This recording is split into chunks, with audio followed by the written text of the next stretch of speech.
maar die gebruik word nou benadeel deur die geneties gemodifiseerde plante wat baie klein hoeveelhede van toksien bevat. Weerstandigheid is hierdeur bewerkstellig. Dan kom ons by 'n ander bacillus, Bacillus chitinolithicus. Chitin is die basiese materiaal waarvan die exoskelet van insekte opgemaak is, en ook die eiers, en dan ook die dop wat om die larwe,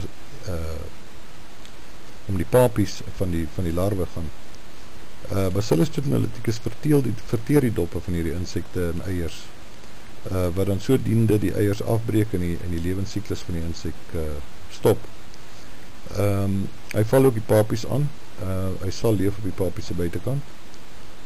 Hy val normaalweg nie die volwasse insek aan nie, as gevolg van die hoë pH van die exoskelet. Dit is baie van die insekte gebruik hierdie hoë pH as 'n natuurlike manier om hulle self te verdedig teen goed soos Bacillus chitinolithicus.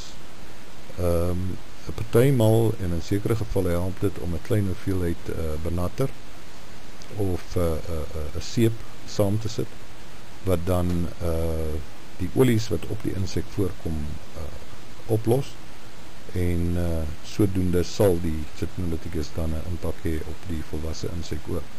Maar die doel van chitinolithicus is die vertering van die doppe van die insekte, en om die eiers tot nie te maak, en dan ook die papies te parasiteer. Bacillus laterosporus is 'n patogeen van baie insekte.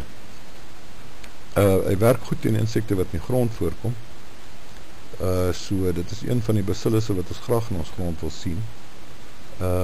Hy werk stadig, dit is nie 'n ding wat vinnig 'n probleem gaan oplos nie, maar dit is 'n baie goeie natuurlike insekbeheer wat oor lang termyn die onderdrukking van hierdie insekte en goeders baie effektief kan teweegbring.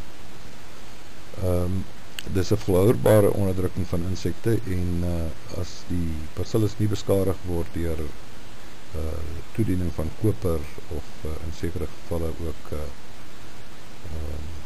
blomswaal of swaalprodukte, sal die bacillus vir 'n baie lang tyd in die grond oorleef. Bacillus sphaericus word gebruik om muskiete te beheer. Sy werking is nog nie heeltemal bepaal nie, alhoewel hy nou verwant is aan Bacillus thuringiensis. Kan ons aanneem dat hy heel waarskynlik op dieselfde tipe van manier werk.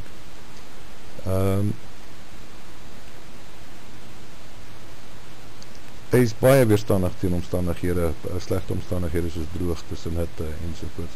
Weereens omdat hy vrylik spoor, en dan die spore behoue bly in die grond, en hy word nie maklik weer die grond uit verwyder nie, behalwe weer eens deur die toediening van sekere chemische stowwe. Ons kan op in moerasse en riviere toedien, waar hy kan gebruik word vir die beheer van muskiete. Hy beheer nie die muskiet, die volwasse muskiet nie, maar wel weer eens die larwes wat in die water dryf. Hulle kry hom in, en dan breek ons die siklus daar af. Produkte van Bactec wat hierdie mikrobes wat ons nou bespreek het bevat, is dan Mossguard, Cyclestop en Mozigo. Mossguard is Bacillus thuringiensis. Daar is 'n paar verskillende subspecies in wat geselekteer is vir 'n spesifieke werking teen sekere motte en ook teen sekere van die kewers. Cyclestop bestaan suiwer net uit chitinolithicus, en Mozigo is dan die een wat ons gebruik om muskiete mee te beheer vir die beheer van goed soos malaria en ander siektes wat met insekte verband hou. Die volgende een is die swamme. Swamme is 'n eukaryotiese organisme, met ander woorde, hy het 'n duidelike selkern.